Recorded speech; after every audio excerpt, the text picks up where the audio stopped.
Assembly శీతాకాల సమావేశాల నిర్వహణ తేదీల ఖరారుతో పాటు ఎంపీటీసీ, జెడ్పీటీసీ, సొసైటీ ఎన్నికల నిర్వహణకు సంబంధించి రాష్ట్ర ప్రభుత్వం నిర్ణయం తీసుకున్నది. ఇందుకోసం సీఎం రేవంత్ రెడ్డి సోమవారం మంత్రులతో సమావేశం కానున్నారు.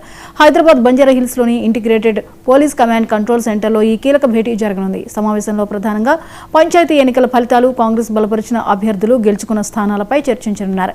మంత్రుల నియోజకవర్గాలతో పాటు మంత్రులు ఇన్ఛార్జీలుగా ఉన్న జిల్లాల్లో కాంగ్రెస్ ఎన్ని చోట్ల సర్పంచ్ స్థానాలను గెలుచుకుందన్న అంశంపై ఆయా గ్రామాలు, మండలాలు, నియోజకవర్గాల వారి ఫలితాలు, గణాంకాలతో సహా చర్చించనున్నట్టు తెలిసిందే. అదే సమయంలో ఇతర పార్టీలు బలపరిచిన అభ్యర్థులకు పోలైన ఓట్లపైన మాట్లాడే అవకాశం ఉంది.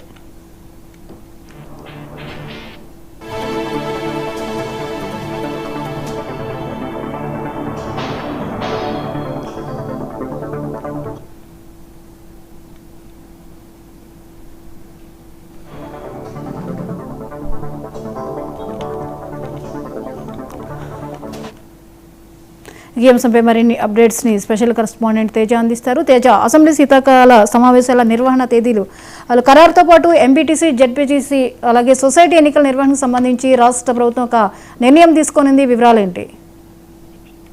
జ్యోతి, ఇటు కాంగ్రెస్ పార్టీ అయితే గడిచినటువంటి పంచాయతీ ఎన్నికల్లో కూడా భారీ స్థాయిలో కూడా విజయం నమోదు చేసుకున్నటువంటి జోష్ లో ఉన్న నేపథ్యంలోనే ఇదే జోష్ ను కొనసాగిస్తూ త్వరలోనే ఇక ఎంపీటీసీ, జెడ్పీటీసీ ఎన్నికలు కూడా నిర్వహించాలనేటువంటి అనుకుంటున్న నేపథ్యంలో దీనిపైన రేపు మంత్రులతోటి ముఖ్యమంత్రి రేవంత్ రెడ్డి మంత్రులతోటి పూర్తి స్థాయిలో అంటే అన్ని ఇన్ఛార్జి మంత్రులతోటి సహా గణాంకాలతో ఎవరెవరి ప్రాతినిధ్యం వహించినటువంటి జిల్లాలో ఏ విధంగా కూడా ఫలితాలు వచ్చాయనేటువంటి దానిపైన గణాంకాలతో కూడినటువంటి సమీక్ష అయితే నిర్వహించబోతున్నారు. ఇక మరొక 2 రోజుల్లో 26 కార్పొరేషన్ చైర్మన్లు కూడా భర్తీ చేయాలని అనుకుంటున్నటువంటి నేపథ్యంలో వాటిపైన కూడా ఒక చర్చ జరిగేటువంటి అవకాశం కనిపిస్తుంది. ఇంకా ప్రత్యేకించి శాసనసభ శీతాకాల సమావేశాలను ఈ నెల 29, 30, 31 తేదీల్లో నిర్వహించడానికి రంగం సిద్ధం చేసినట్లు కూడా తెలుస్తుంది. ఏదైనా కానీ మొత్తంగా ఇదే చూస్తూ అదేవిధంగా ఇక నిర్వహించబోయేటువంటి ఎంపీటీసీ, జెడ్పీటీసీ ఎన్నికల్లో 42% రిజర్వేషన్లు బీసీకి ఏ విధంగా కేటాయించాలనేటువంటి ఈ ప్రధాన అంశాలపైన పూర్తి స్థాయిలో రేపు చర్చ సమీక్షా సమావేశం కమాండ్ కంట్రోల్ సెంటర్ లో ముఖ్యమంత్రి రేవంత్ రెడ్డి అధ్యక్షతన జరగబోతుంది.